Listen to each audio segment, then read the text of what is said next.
أعوذ بالله من الشيطان الرجيم بسم الله الرحمن الرحيم الحمد لله رب العالمين والصلاة والسلام على رسولنا نبينا محمد وعلى آله وأصحابه وسلم تسليما أما بعد آخر فالسلام عليكم ورحمة الله وبركاته وغسس كوني بسوغا تاغو دينغرا بيدا خاغا حقاتي الحمد لله كوغون وجامودي اللي سيري كرومغا وجيكي غاسوغا وجامودو وغسس كوني hankendo ke digan kan ga kene ho ho wala ka fuyi kadun gondo gundun ko ora duwa mundu be su o duwa be su gara ngani walla nyaga na aja wajalla alla ganna kisiro tanga nya wala gara na idi nya sutura nya na haju jare nya na saharo da ga su hunu no ni na lagar mo shiru nya wala gara ngani ke watti bure be ga yalla dunu alla gandu da kisino da ga tanga o kara huru ko alla ganna yampi ma alla ganni khabro noro Allah ganna khabaran ko nyangi ngani rawdatu min riyadil janna kebe ga toran no gonde walla nyaaga na ajja wa jalla ti to gonu e ngalla ngun dara ma kan guduna ga ngurginta Allah ganna toraki wurgi baka kara huruku kamma ay kebe ga neman de Allah ganna jiri ka to ga gini ko tabe o gani ni Allah ganno ne makka hiniya Allah ganno wuynu ko futu na wuynu ko futu na saharo so hunun no gondi wada ka kitabe ngam rawdatul anwar min siratin nabil muhtar lengi arabake ara jaba kaso abita tamundo hillandi nyani lengi hijriya nga wujune do kamo nagati tan nagati ado sino filli kinga gemme miladiya nga alfayni ihida wa isirina february kaso on the 24 february tambilendo bi jana tan nyani lengi sine be gani wujunu filli tampille ado sina bane 2021 ken gota araba danginte goda khada wara badril muidike allah nabi nyimme sallallahu alayhi wa sallama gadanga gebe ga sigaro makkan ko na igati ni qajwat uhudi gadanga nyeme halle makkan ko kisebe ganu ngane daga sigi gide nguri adi gamu ati wa gadan ke qaso wona gada oda kana menyiran kunne ida kella hidu siti mena kana ndi wa gadan ke qaso na menyire annabi nyimme ngaba ka ko taado wuñu do kam kargi ga jangana bugu nalli ken ko tagge mundi kella hidu begina makkan ko nga bugu nalli ka wada ko na gala tari dangin tegedi wada ka gada waranu be abu sufyan gella bakke nga makka tanga kawni ndaraga atiri gini sina kawande nyai so gambo makite ka ko masiro bo honta kittu no gondi ko yirgi mali mota dal o gana bugu kebe go kitana sire ti kanu ille allah nabi nyimme ken do saybo no dawo no ngal bito kabi ida kenya no igi dukku igami wari ile igada munanti ku ile ga ile kenci no gondi araga ida ga sinero hokendi mankange su magri isu tenku oda kaga no be qajwatul ahjab oda kan ko wutuno nye duna musrikin cu jajira ke mo mancu nan daga do al yahuda no kusui asuga dikitun kini memiga wudunu tambido ho ga jangana kitana nanti li allah nabi nyimendo sahibo nun cu nyama madina sallallahu alaihi wasallam ati qajwatul ahjab كاد رسول الله صلى الله عليه وسلم والمسلمون يتفرقون لنصر دينهم وإصلاح أحوالهم بعد أن أنزل الحدود إلى بفضل ما اتخذه رسوله صلى الله عليه وسلم من القطة الحكمية النبي من تنتو أدي كفال مو على سلامنكو iga dina ke iga sankin dini gelli alla dinanga ado iga bire moko ke suronini ado iga marina no ko ke no gondi igi ali halanu lagana igi suronini biram benga keda tenku yenga sanki do tattencuyi alla nabi nyi mengara tanguta kebe wutu kebe gani gelli tanguta sirenga ati hoho maggesu qajwatu banun diri kendangi halle mana jonkera su gelli balina diri mankange ngadangi dingira su makite nanti mankange mpakire ronko ne aga ware annabi nyimendo sahibonu na fitrati umana wuce tujawo sana oni sana kendangi mahibe ga sine baka wala sine ro sina takande banuna diri mankange ngadangi daga sine ma sine ro sina takande siriya sumanya ken no gondi ga jange sumanya tengu en dabari ken no gondi honni ولكن تلك هي اليهود الذين سماه المسيح عليه السلام أحيات الأولاد الأفاي اليهود نكبنو الله النبي نيمي عيسى عليه الصلاة والسلام أجر كبنو تورا سمان بينو أرو سمان بينو لمو اليهود نكسر برونيند كيما اليهودين وكيمي شواندي أن يستريح المسلمون المسلمون كنا ني ديجو نجي مغا قدجو ديجو نجي مغا يتم كنتنغاني مانغا ندغيلي يكل موهتكين فهم بعد هندانغي هالي إيغا دانغي نندغا توما إيغا يانكا كتا خيبر نغوني واتمانو بها إيغا تنغو خيبري يكون يكتا آخجو يدبرون المؤامرات ويتحركون وراء الأستار إني كتا إيغا بلانين بيرن إيغي هيرون قرنا إني غندو ويتحركون وراء الأستار مانا وير دوم بالي مانا يوبتن نغون ناسو نغان قرني وغندو نغون إيوي بلانين إيغا كسون هيري دبرني ande be nyimme ndi sabonu ngam ko e gadaga yamani e gadaga khaybare ma daga kurno ka hungade ide ke palane ni maga iga katunu golle be da warni ande be nyimme ndi sabonu hatanna jaho fi jalbi jeyshin mi ga gagnene na kore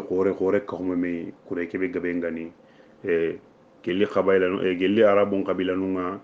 madina khonna khundangan didda ahli madinati nandi daga madina gurja يقول أهل الأسير ما تاريخ كتاب جمو يقول واتني إن إسرنا رجل من سعاداتهم وجماعهم خرجوا إلى القريش تاريخ كتاب جمو يقول واتني أنا نور اليقين متواصل كسر تقول نندا بانه تامبيل لسرة يلي اليهود نكسر غورو كونيانغري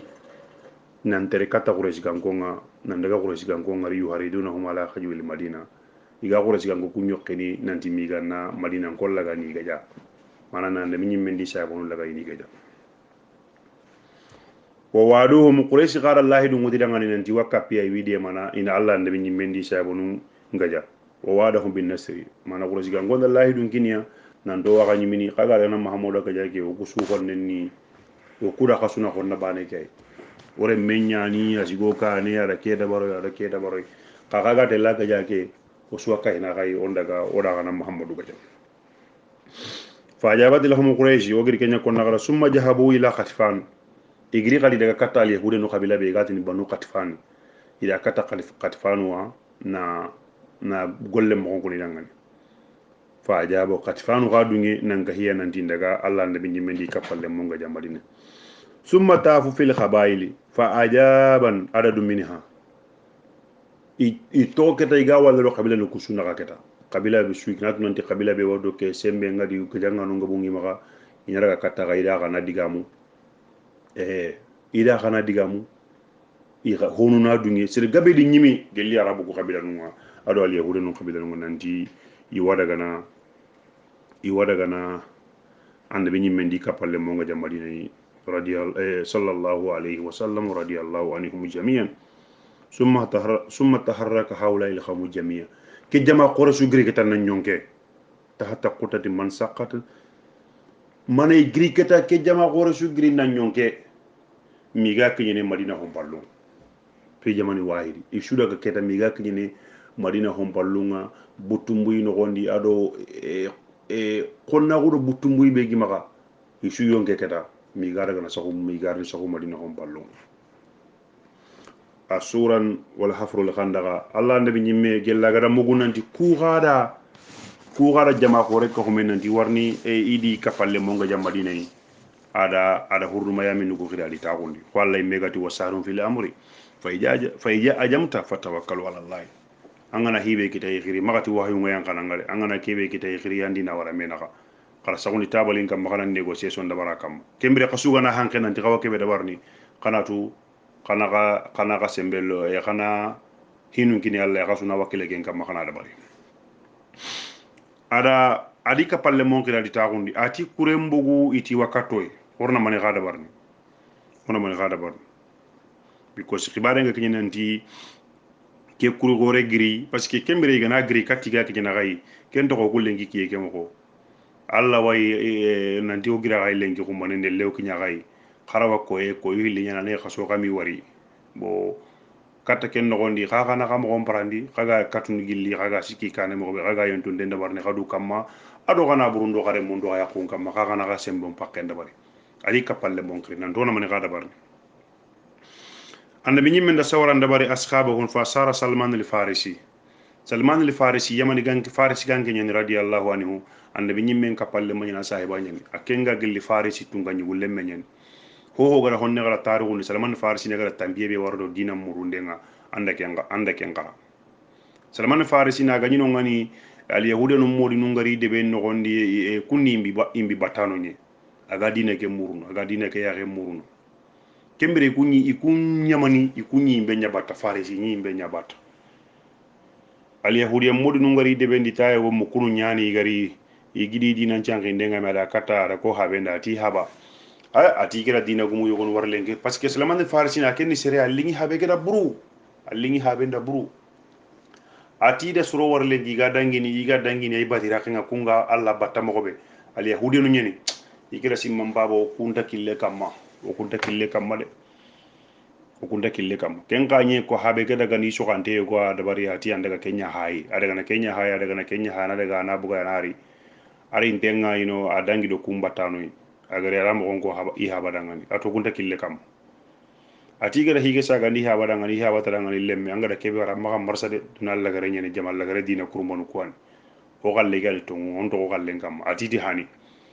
ati ga di haba duga to kumme da barni i hun kusi haba kanundi ati lemme ke hay bonni maka kuna arno dina kurmanyari ati i haba di ro garunga muguti anda ga nyala anda duna wari anda sella nyawari habe ga ro garunga kompendi ro cigabe nya kompendi ada haren kay ay mori nu gubenu ga de be dal yahudi mon nan digane bakka kota be ini to aguladi ida to aguladi ga bakka kota be ada harun ko si tanu a wurdo ku ngari daga ali muhimmu adallaro Suleiman Farsi na taru nyimme ga benni o warni saybo no ko yugonu taru nga moga sigi honne kam bane tay aga kenkil le no gondi anda daga dal yahudi modi ba ananyaro kenga nay fatini anati kenna ngosi dangana agi wala kata serebe kenna wosa dangana aga lagar sere lagare be maka kenta dangani Suleiman Farsi ne kinyi mago madina aga lagar sere lagare be maka kenta dangani lemme duna bono inta ka sere sutu ke tayga ngalla kata serebe parce que duna bono khayga kebe ko iga wosinanda kebe angana katu here nyanan nan kinyi madina ande bi lagare kebe alla gara ko kadi adalla jamanu arni madina arni tagu madina Salman Farsi ne tagu mo ri mo bay madina kundu agari madina ga kota ga kinga gollini agi ay ga golli parce que aga lagar ki sere lagar be maga lagar no ngani na golli maga hokita na siri ara na burunga ben kita nyogo mondo na nundo tambiso aga arabu kutu ga nan diniriti madina i xena ikele no ngani da jamba ida na bur kusu bosay nan di ko menya nay ida garen ci tay da ci di dari madina ida gar atambi siri atambi so ni ngonga na kono tambi haleni xeri agar murunde ke ga do kebe kenga ma bono bane kenga kite bane muri wonkite mira garni madina ira gagal yahudiya koy kungal yahudiya no kote wati gegi tamaren kamma iga kama nyugo ke gol ido golle ngame iga seke kamun no gondi ati kama nyugo ngirdo madina no gonga yi kama nyugo habatu gunremme al yahudiya no nyen ati koni khatala allah bani khayla i hayro awsudo khatira jati allah ganna kulanga ikumbay diredo yugo ga battenga sasa kundu kenga giri madina kenga giri do makka ga jamunta konno nanti keni tum annabi nyimenye aha Salman Farsi na ga tamarenga ma wuru yankana akenga da kesina kon diga be barita parce que ita bire hibe Salman Farsi na wuyungi tama hibe ga kamo ilisine bak mo munga masamu taro ngita bonga kon akenga da ke wuci ga be su yala ga ke be murnu ko talbe ngora be ngotanya talabuna nya wajari nanga akenga da ke mu tamarenga ma propoti awuru yankana ati ma khana mani kacana nyi ke yaga magun itange mukuma antre gana ngolle nga kama nyugo ke akusa sampa ange mara ati nunu ho wondi gara ken khibara no gonde parce que sere hana kebe gara wara aga lagar sere lagar kebe ma kenda annabi tagu ma jonju ko yi ata wala garni a wala garni madina arni tagu madina anda ke madina sere na ran be nyimma ko ke khatime ngona nan ta wase gen no gondi ande be nyimma ko khatima ko ngase gen no gondi anta sadaka yigana angana hadaya ngina wara gana Suleiman Farsi na gara ke mugu adi kilun dogolo tagu man jogo subaten Allah ndabi nyimme ngari madina yi kama nyugo ke gara sampa ga tan jigi an jokki da golle nga ken jokki do golle ke iyanka ay a sigi golle nga agar wuta golli ni keta ko tay wara ala yigande ka humme ala yigande dabari ari kata ndabi nyimme nga kuba ati balagani annaka rajulun salihu atan khibara nyanginya nan tangen ni sere nyananga parce que ambay kun tungaran ko ngabu ngadam batte ngere dullengiya ikedo sadaka nyaagari katanga igara sadaka nginanga annaiga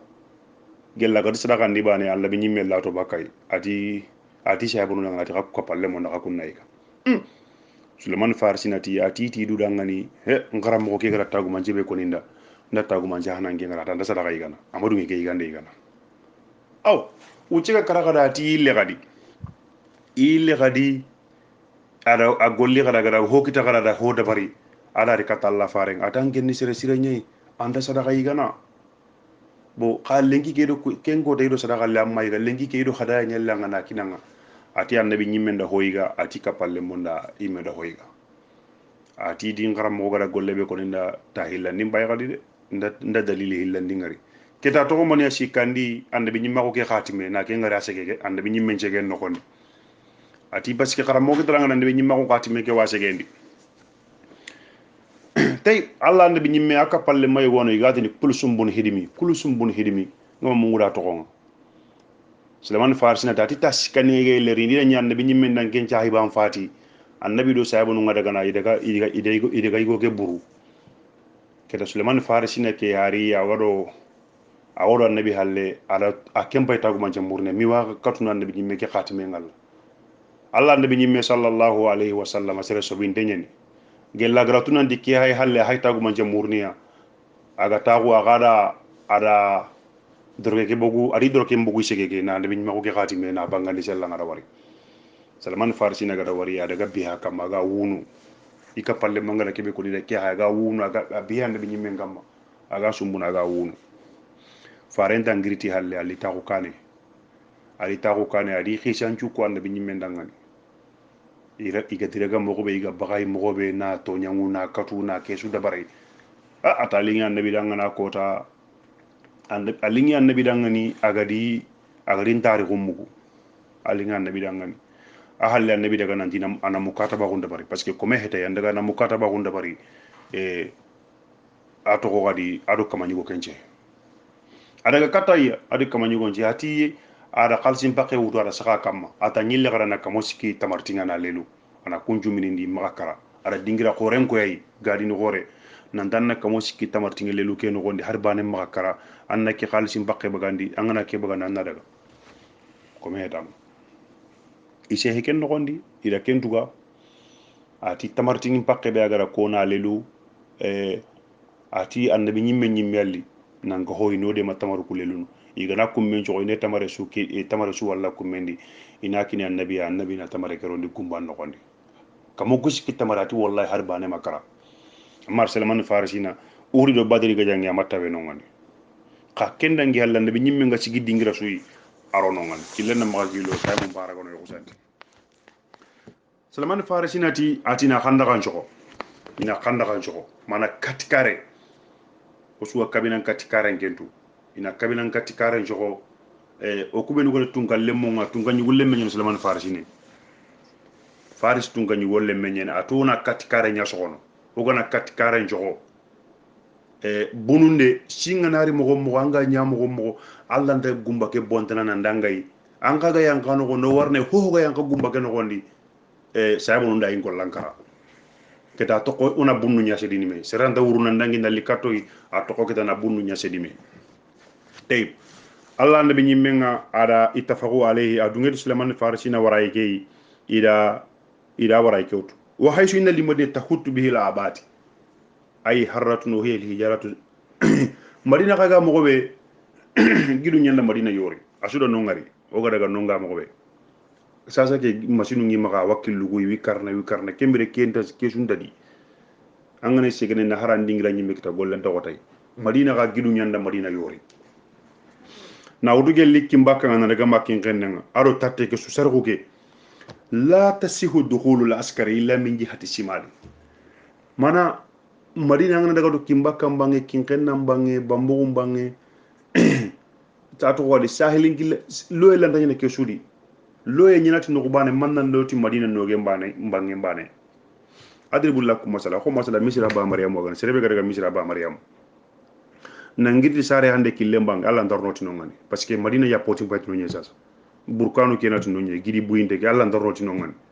nangiro la na ndegaro sahil ndegaro lamo ngille mang gide ngati no loyera ndanya nati no ngani o sakoti no nge kameti kame karanta roti no na ndegati diabu gu basi labangi karanta roti no ngani parce que gadi no ko hatino jinga no kurela ndar nit no ngay gadi na ndegati ci doli ngille mang karanta roti no ngani gadi parce que banu kureda wano ngani odo kunda tapole ndo bilodi ngodo kunna nanti internet foto don gille mbangi kharantarni loyen togoti minna keta na ngirti garawol gide ke bang na lo misira no gondi loyen baka to kono mbane keta na lo na ngirti garawol gide ke kam na lo misira no gondi kille baka to kono mbane keta ya gara kumme ke sokono nye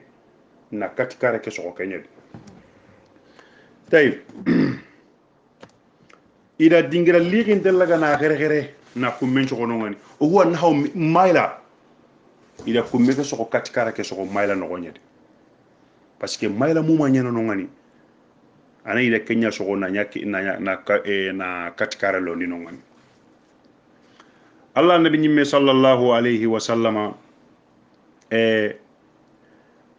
waqad wakala kullu asratu rijali an yahfuru 40 jiraa ara yugo goro solo tammi ara solo tammi raga hakuna tan nakate pambiye soko solo tammi sugadi hakuna tan nakate pambiye soko tan nakate pambiye kana soko anji huana gilo solo tammi sugadi ana takandi menaka solo tammi su hakuna tan nakate pambiye soko ida mayla ke soko kundunye nanya katikare afwan واشترك معه رسول الله صلى الله عليه وسلم في الحفر الخندق الله نبي ني مي انك فيل نغوندي نانكا يا كومي سكوندي نانكا يا كومي سكوندي نغوندي ونقل ترابو على كهيا ودورن وتونا دورن بيلو باكا غومبان نغوندي نا سيري كاموندي كهيا يغا ني هار سوغو بينو كون ني سوغو لاغاني يا غاني سوغو ني ورغانا راباتن كونا تايمون كاري ngandam ko amerique no ngana ko na taymun de hondita o gara daga ko suka kende ba o lemunu wa suka kenken du be ga sare afrique khade kharo golle ngame sugu mi nga wurelang bo i gani kende barni o gadi kabadu asna an hafri anwa min al masaqqa ki kumme sogonde ko tampo gabe nyanda allah nabi nyi mendi kapalle mo kitake ke kumme sogondira wala sima sidatul barri o sidatul joyi kembre mullem pokote ko irigi mulle be gadango gudange debedi ngi wake debedi mi resore tambile jine nyaaka kondo irigi ke february mulle ana koy hilli karni me sweat ma koy sikki koto kota jerobulo -19 nyeni -20 ngata halani na ke ngari irigi o goda mulle be wari ke kaso be gadangi kun kaso ke jungaru a ken asem ben qorade ku gaga ke kumme sogono kem pakati e mulempo kote ngode ado kayni xarit kembire dulle ngabe ngi ya kem bakati wa kana yuti lahu bi milhil kaf min ash-sha'iri fa yasnamu bi dasmi ini sayri ke kitingo ba hakke sayri ini kenya kini sere suyi anna raga na burbutu ani anna raga na burbutu kembire anna yiga waka adangi ndenyi mekoteni angana aragana na toni adangi ndenyi mekoteni ala halaka mana khorengille ndondi ko kenni ata ambasu kundunga hakenga ni gande be o ya khanga na kundan kunyi gandu angana kunda kundu kuro ranti gana haro kubenu ga ko sare kara na ngoro kara unyi go honu yugo ni gana angana rir alla ndari gana alla ta kunyi gana adir bulla ko masala ngega hamono ta dangi degebe jallinda ko unyi gidlo min unyi gidlo dingire woto nyanga kil giden kam mona jangan jogo ngima kenya nga soko kenga dalanji ki kan kusa yang kigenye sere de simana duna walla be nda yanki dalanji gen tan war porto ko nyero ngono yira na gunde no nyige dalanji minniya ora yanki dalanji ge na kusa kambu ngira kenya kambu ngudun kutugati hay hice gati ndambai horenga baka no la ilaha illallah alla kundan kenji gande ka be sayri ke ina burbutuna ta ino na hoy boy kembri na tenka hay na goti men gondi anna kambu anay dulle ante dulle me bakam ko am basu kundu ngata tayib wa qad sakaw ila rasulillah sallallahu alaihi juwaira dulle la rakhasa manayda dulle ngitira koy kata allah nabi nyimmen andi dulle ngota be annabi dulle ngasronga honta kitun no gondi tayib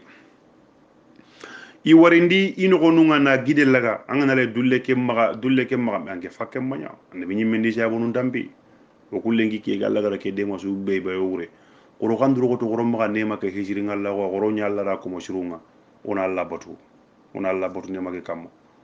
la Allah ana ghasiru bugal duna bire ke no gondi ona riyanna kita tayib i warindi yogonu ina gidu hillera gana na siti ko manan na gidu lehetu hilliraga anna banange mundi karabane anna banange mundi karabane anna siti kuran nan kadu sikki da sembe ngita no go duro wasiki ba ay i warinna i ko gergenya konno kanu qadra batu farahum ala batin hajaraini anna gidu hilliran no ke andi ge mundi anni siti aw kembre wakati wakati lasna'il hafri badul ayati mana ayanu yogonu kite mana kayfini yogonu kiti ngure kumme ke sogonde mbire no gondi jabir ibn abdullah jabir annabi nyimmen ka palle mañu sallallahu alayhi radiyallahu anhu annabi nyimme sallallahu alayhi wa sallama jabir da allah fa allah annabi nyimme ngar dullem po ko tenga allah annabi nyimme sallallahu alayhi wa sallam falam yasbiru nafsahu mana jabere gara annabi war dulle ngara allah annabi nyimme tampindi mo be dullendi tampindi jabere yimme ko sabarni fa jahaba bahimatu lahu wa ta'anat imratahu sa'a min ash-shayri ari kan no gondi tamise be gi maga ari kan no gonda gara annabi war dulle ngara tampindi mo be ari kandi tamise be ga maga tamise ga kursi ati yakendanga ni mudu bane nyi maga no yille kembere mudu bane yille maga no ati yakke ndangen na illege juri anna inci anna nya ko mana nanya juranga nanya burunga anna nya burunga kembere fada rasulullah sallallahu alaihi wasallam sirran jabere gari ada allah farengangu ko nan daga na mullingo na dangane parce que agra tambise kebe kari andi subaka andi subaka ara nabi kellaga na mullinga na mullingo na da gundo no gondi ande nyimbe be di jambante jaybanu ko hay jambante mene tayyibo aka palle mogu allah muhammadu sugandi na bagandi ara soronya sugandi ni wardo muhammadu karon kayni ga serebe gatin allah faren ci abonu anti angana nga fa ku saybonu martabantu ajib tay ari na allah nabi nyimme ngangu gundo ndogoni mana ko gundo soro nakati karagi gan ko hibe gana wala soro tamime ay igande pakke be gana ga soro karagi tammiya bakara kum ko na mullingo kundo nandi khondaga yikande agara ko allah farenda annabi nyimme ngrasi ati kandaka ke mo manju dangani ati jabere tira igane jorra da gorna gayi jabere tira igane jorra da gorna gayi aw ikunga benu ko nyino ngani ujune sira nyino ngani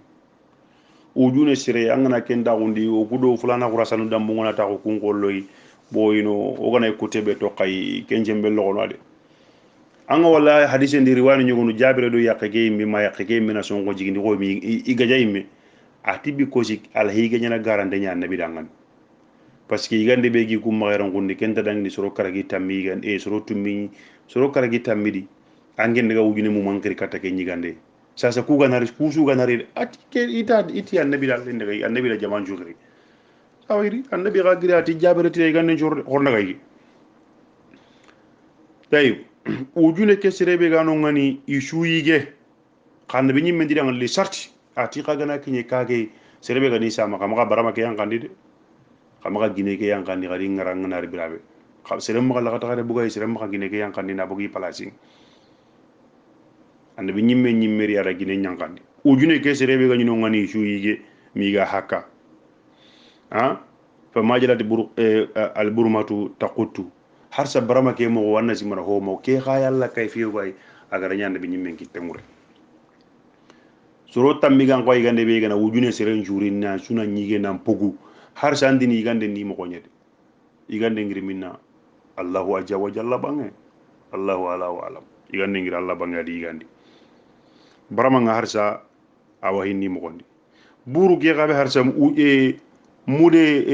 illi hunje sayri harsa buru nga hinna buyini buru ngor nyimen awa hinna buyini isula gana nyige nan pogu na nyaga tep na nyile na igande ndoki mo kondi nan dagi na nyanza ge golleng jahabati uqtu numan bun basiru bi hunfati min at-tamri numan bun basiru aga gida nyagare nyino ngani adaga aga kitingo ba hakadaga tamare fa badalahu rasulullah sallallahu alaihi wasallam allah nabi nyi mendara gana tamare kitingo ba ke tamare agati kayfini ku hillibe wuri kunya hay kuy kitingo ba hakka tamare aro soro tammi gandi kenna wujune sere gandi kitingo ba ke ga hakkan tamare ke wujune sere be gano kenjuna nyige kitingo ba ke tamare ni woni na nyille hakka gadi ke hakka fi landing ada tamare ke sanki ada baydon bay ira bay hombay na sanga kama asuri nan da ko tamare ke na kambu man do nga hakka isu giri daga te isu giri daga har sa tamare nga hinna bayni ira men kama iga kumbe ke sogonde ndogondi gidi khoro hilli gidi yogonu barti nongani gidi yogonu barti nongani jabere ga kumbe be nogondi jabere bun abdullahi adi sorota misu ama tanakate pambe sogoba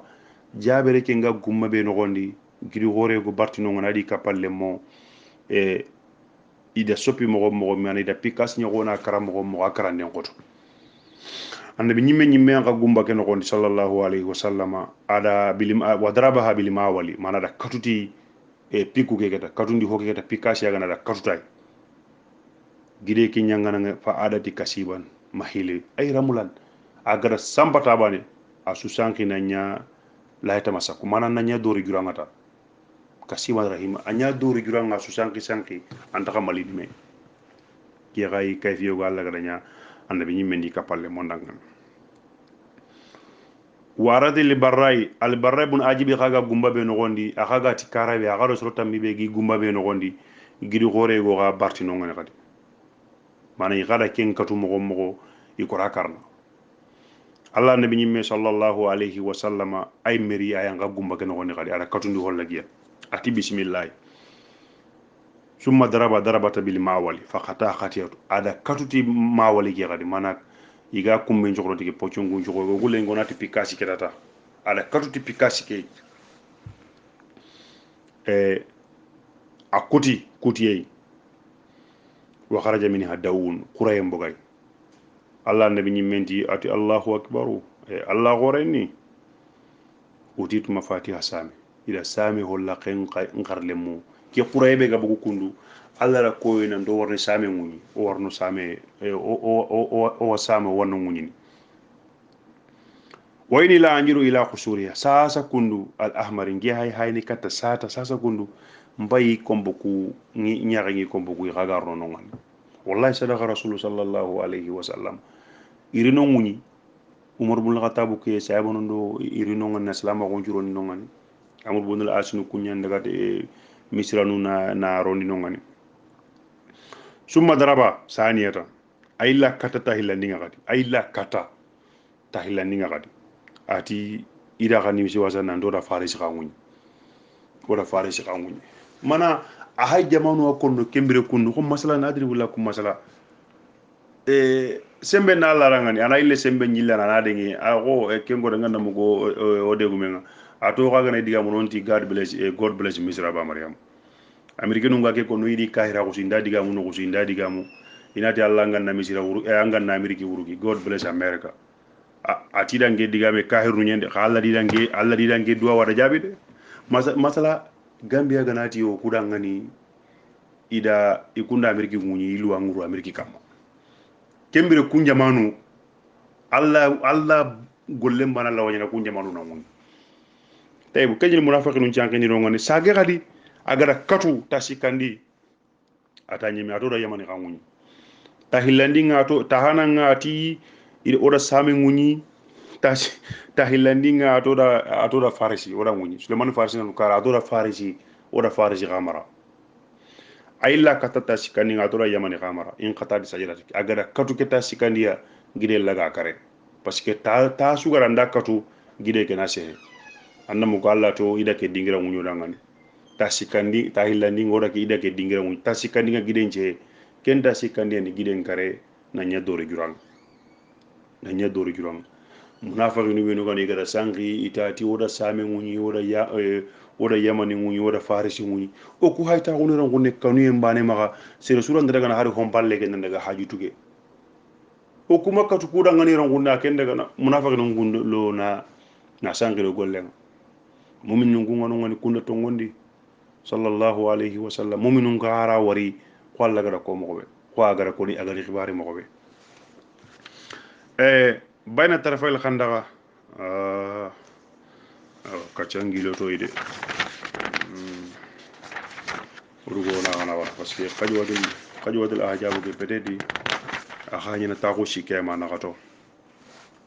khadi qultum ma qultu ubuga kebe ko noda ko sahaba nga fuyo nogondi ho siri banan banangu khana kuñi sagarna kuttugu khatawnu nga nakati dingo be nogondi khana dangi kunga kullu bani adama li khattayi wa khayri li khattayina tawabuna subhanaka allahumma bihamdika la ilaha illa anta nastaghfiruhu wa atubu ilayka subhana rabbuka rabbil izzati amma yasifuna wa salamun alal mursalin walhamdulillahi rabbil alamin wassalamu alaykum wa rahmatullahi wa barakatuh